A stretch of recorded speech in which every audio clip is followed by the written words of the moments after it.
बड़ा ही सुंदर पावन प्रसंग श्री राम कथा से लेकर के चल रहे हैं। जिस समय मर्यादा पुरुषोत्तम भगवान श्री राम तमसा नदी के तट से आगे चलते हैं चित्रकूट की ओर, और सुमंत जी को वापस किया भैया, बहुत समझाया सुमंत जी को कि आप अयोध्या लौट जाओ और मैं अब वनवासी हो चुका हूं, वन को जाऊंगा। सुमंत बेचारा मजबूर हुआ और रथ अयोध्या की ओर चला। कैसे? कि धीरे धीरे रथ चला आज अवध की ओर,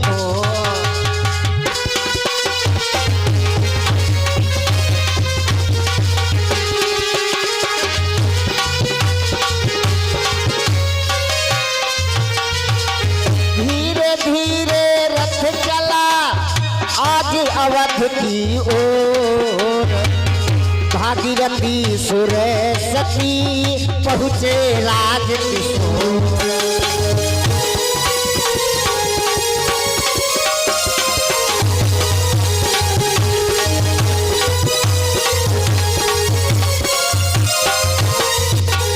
इधर भगवान राम गंगा के किनारे पहुँचे। ये चित्रकूट में बड़ा ही सुंदर स्थान पड़ता है। अब तो ये राम घाट के नाम से जाना जाता है। गंगा के किनारे भगवान श्री रामचंद्र जी खड़े हैं। तुलसी बाबा लिख रहे हैं कि मांगी नावन केवट आना और कहा तुम्हारे मरम में जाना। नावन केवट आना कहा तुम्हारे मरम में जाना। भगवान से करा मैं आपका मरम जानता हूँ, सरकार मरम जानता हूँ। बड़ी विचित्र पावन चर्चा है। एक भक्त और भगवान का मिलन हो रहा है और भगवान से करा भैया मैं तुम्हारा मरम जानता हूँ। एक बात विचार करने की बात है मेरे श्रोता बंधु, क्या कोई भगवान का मरम जान सकता है? अरे भगवान का मरम भगवान का कौन नहीं जान पाया? उनके पिता राजा दशरथ नहीं जान पाए। जो मरम पितु दशरथ जनते तो शायद भगवान राम को वन को नहीं भेजते। और कि लक्ष्मण हूँ यहू मरम न जाना, और जो कछु चरितु रचऊ भगवान। लक्ष्मण जी मरम नहीं जान पाई। और की बात छोड़ो, माँ कौशल्या मरम नहीं जान पाई। कभी ने बताया क्या कि माँ कौशल्या मरम न भाखा, कि माँ कौशल्या मरम न भाखा, जिन 9 मास गर्भ में राखा।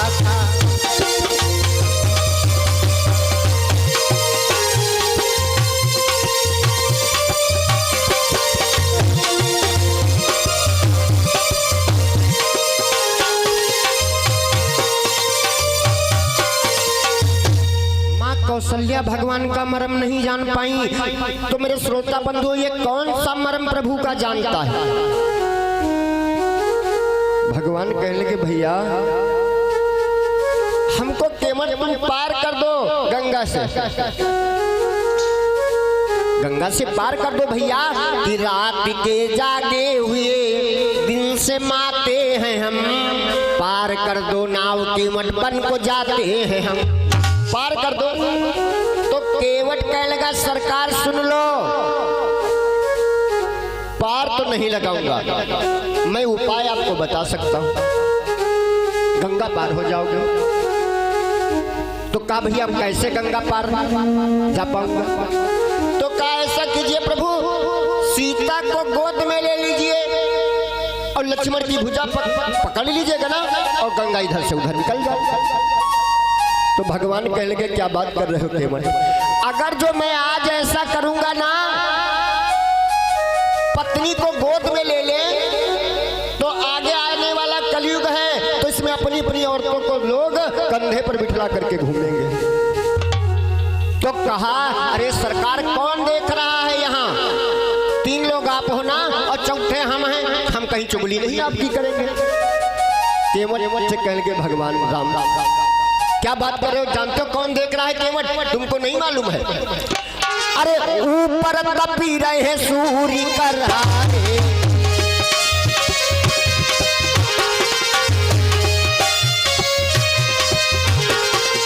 ऊपर तपी रहे सूर्य करारे, और साखी न बाबा लगई हमारे।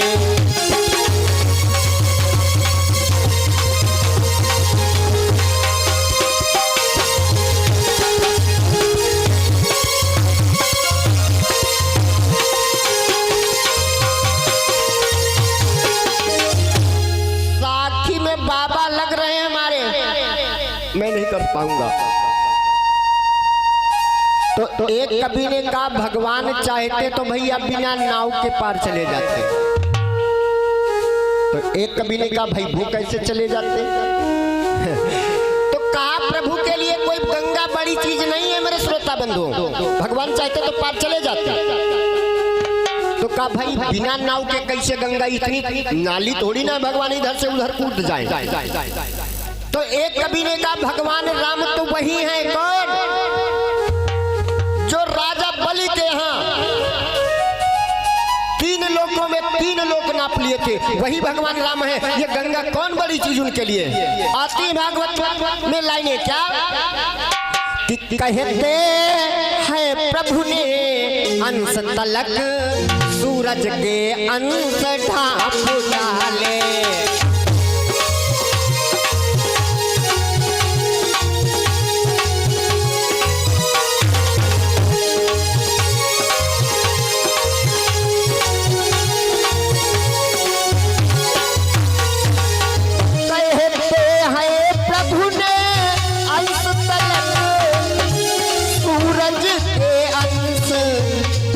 डाले और 3 ही कदम की गिनती में 3 ही लोग नाप डाले।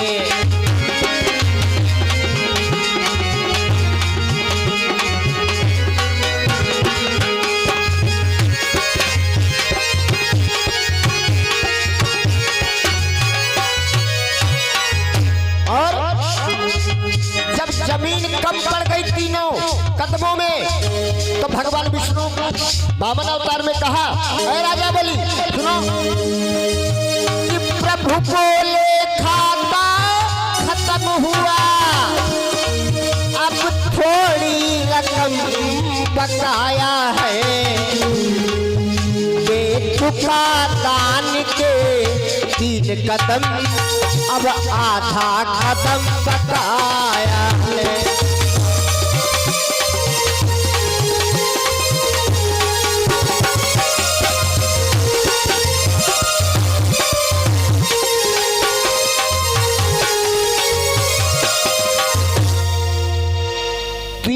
कदम में 3 लोग नाप लिए थे, उनके लिए गंगा कौन बड़ी चीज है?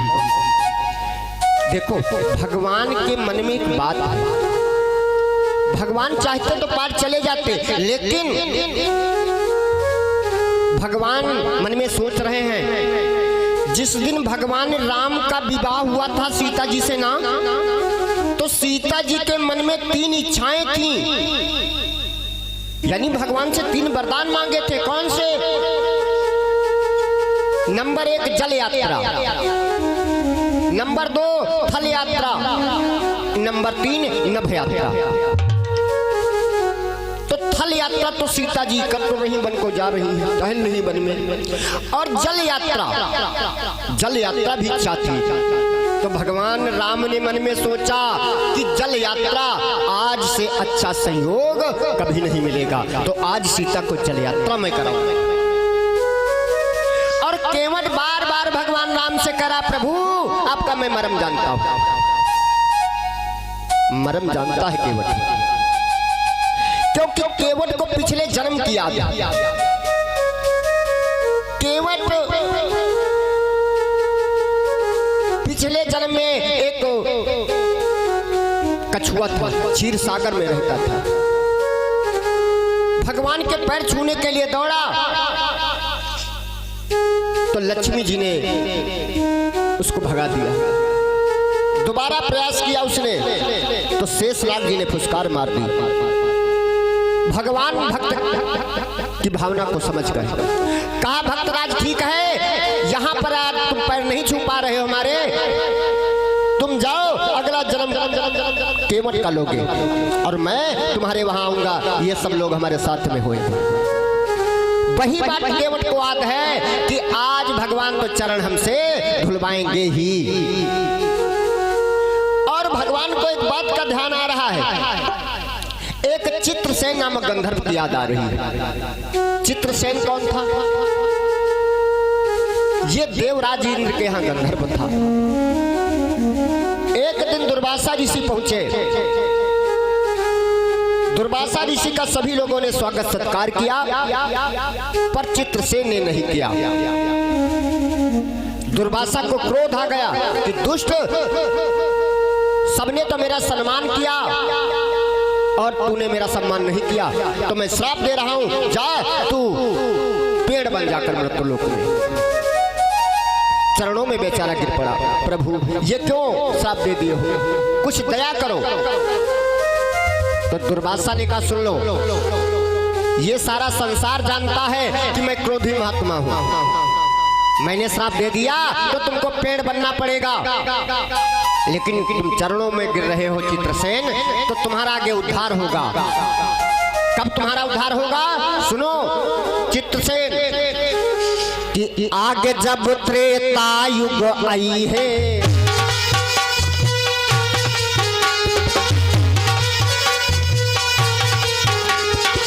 आगे जब त्रेता युग आई है, आगे जब त्रेता युग आई है, विश्व जगत मां राम कहाई है।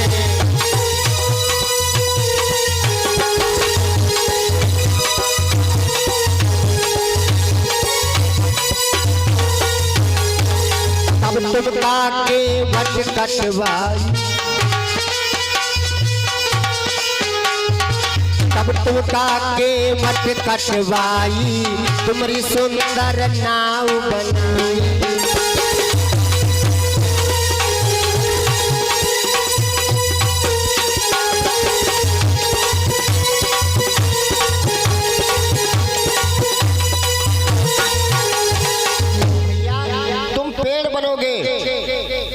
तुमको केवट कटवाएगा और तुम्हारी नाव बनेगी, उस पर बैठ करके भगवान गंगा पार करेंगे, तब तुम्हारा कल्याण होगा चित्रसेन।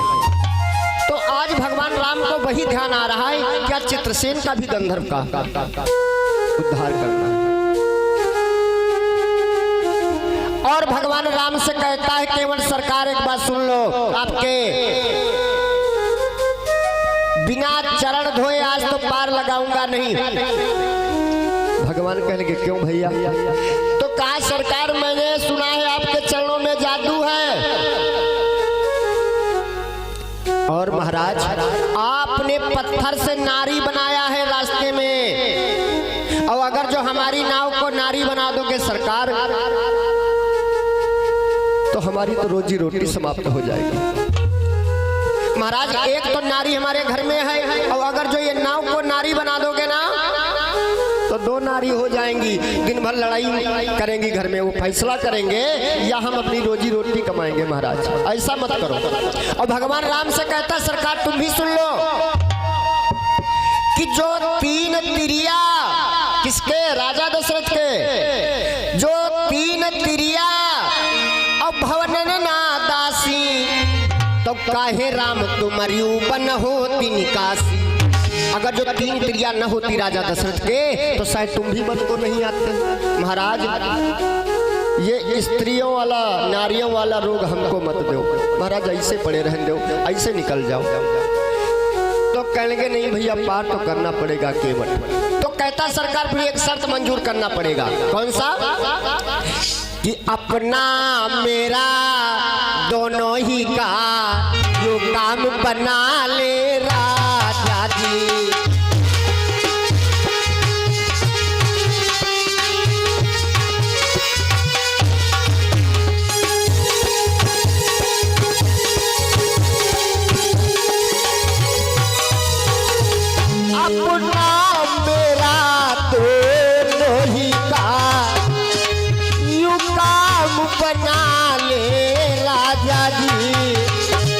तरलो की रज पर संशय है तो रज धुलवा ले राजा जी।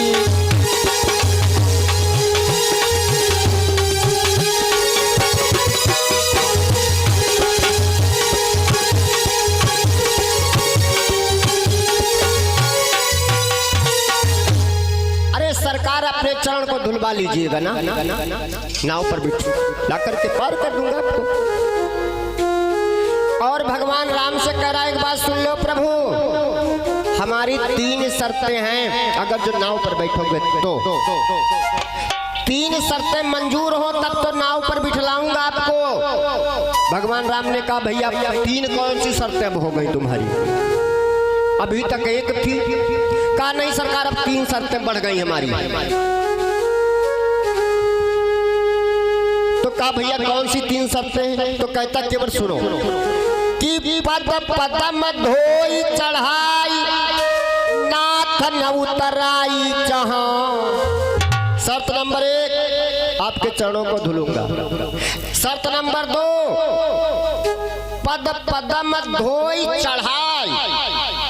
भगवान राम ने कहा भैया चढ़ाई का मतलब क्या है? तो कहा सरकार आपको कंधे पर चढ़ाऊंगा। तो कहा भैया कंधे पर क्यों चढ़ाओगे?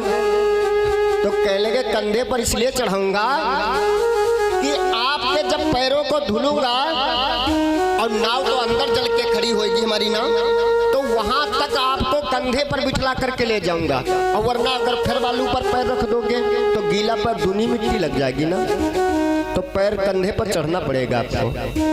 भगवान राम ने कहा ठीक है भैया। तो कहा सरकार तीसरी हमारी ये रही कि पद पदम धोई चढ़ाई नाथ न उतराई जहां। उतराई नहीं लूंगा, ये भी मंजूर हो। भगवान राम ने कहा चलो ठीक है, वरना भी इसकी और शर्तें बढ़ जाएंगी। सीता लक्ष्मण की ओर देखा और इशारा किया का इसको हम आज्ञा देते हैं। बहुत पुरानी बात है बंधुओं, समय ज्यादा लगेगा कथा में, आइए आपको सीधे ले चलते हैं। आज केवट ने इशारा पाया तो पहुंचा जा करके अपने घर को। क्या कि केवट राम रजाय सुपावा,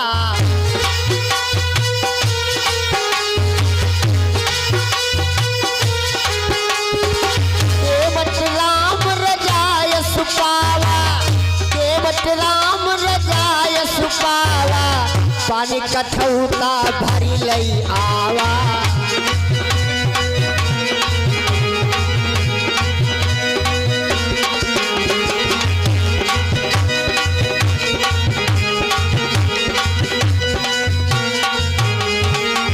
आज कठौता भर के ले आया भैया।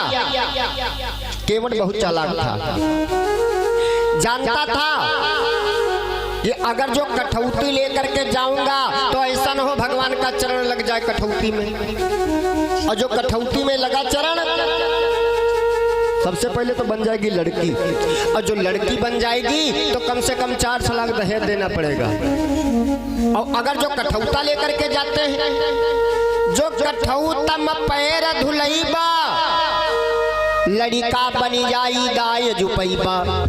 सोचा अगर कठौतम लगा चरण बनेगा लड़का तो 2-4 लाख दहेज मिलेगा, और दूसरा आदमी साथ में काम करने वाला हो जाएगा। कठौता लेकर के आ गया और भगवान के चरणों को धुलाया बड़े प्रेम के साथ में। कैसे कि अति आनंद उमंगी अनुरागा,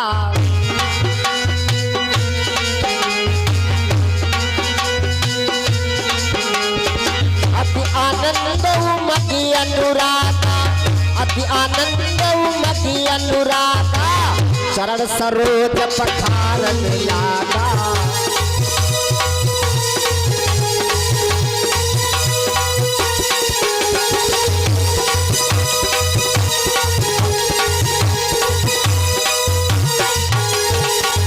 चरण सरोज पखारने लगा और उसके बाद में प्रभु से कहने लगा ठीक है प्रभु आप चलिएगा नाव तक। भगवान राम सबसे पहले इशारा सीता जी को किया कि आप नाव में बैठो। कैसे यात्रा कर रहे हैं।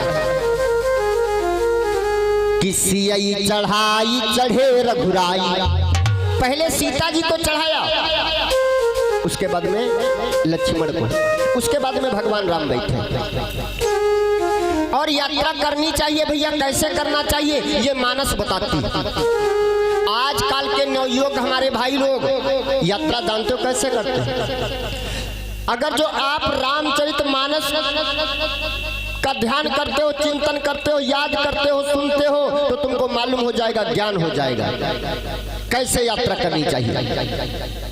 आपको बताए कैसे। देखो गलती हो जाती है। एक बार एक बाबा जी ट्रेन से यात्रा कर रहे थे। ट्रेन का इंतजार बाबा जी कर रहे थे और बाबा जी स्टेशन पर बैठे हुए इंतजार कर रहे ट्रेन का। लेकिन श्रोता बंधुओं, जहां को बाबा जाना चाह रहे थे तो वो ट्रेन थोड़ा लेट थी। बाबा इंतजार में बैठे हुए, ट्रेन लेट थी, तो बाबा ने मन में सोचा कि चलो कुछ न कुछ समय पास हो जाए। अपने झोले से अंदर रामचरितमानस को निकाला और पढ़ने लगे। तो एक भाई साहब आए, कह गए बाबा ये रामचरितमानस को क्यों पढ़ रहे हो। बाबा ने कहा भैया हमारी इच्छा। तो कह लगे बाबा तुम भी पागल हो। अरे नई नई पुस्तकें चली हैं, अखबार पेपर पर चले हैं, उनको पढ़ा करो। इसमें रोज रोज रामचरितमानस में क्या रखा। तो बाबा अपना कुछ नहीं बोले और बैठे रहे स्टेशन पर। कुछ समय के बाद में ट्रेन आ गई।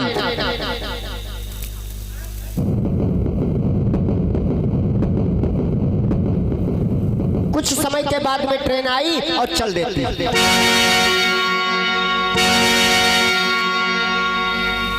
ट्रेन चल देती है, 2-3 स्टेशन निकल गई। अब हुआ ये मेरे श्रोता बंधुओं कि जो भाई साहब कह रहे थे बाबा से, ए बाबा रामचरितमानस को क्यों पढ़ते हो, तो वो ट्रेन में दौड़े दौड़े घूमे। तो बाबा ने पूछा ए भैया क्या हो गया। तो कल का हुआ ये कि बाबा जी हमारी पत्नी तो स्टेशन पर छूट गई धोखे से। तो बाबा ने कहा दुष्ट, अगर जो तूने रामचरितमानस को पढ़ा होता ना तो मालूम होता यात्रा कैसी करनी चाहिए। जैसे भगवान श्री राम ने यात्रा की, कैसे कि सियई चढ़ाई चढ़ो रघुराई। पहले सीता को बिठलाया, फिर लक्ष्मण को बिठलाया, तब भगवान राम बैठे। ऐसा नहीं कि अपने आप पहले बैठ लिए हो। और आज केवट नाव में भगवान राम को बिठलाता है और बार बार भगवान की ओर देखता है। आगे को नहीं देख रहा है, गंगा जी की ओर नहीं देख रहा है, भगवान राम की ओर देखता जाता है और गुनगुनाता है। भगवान राम से कहता प्रभु कि मिलता है सच्चा दुख केवल श्री राम तुम्हारे चरणों।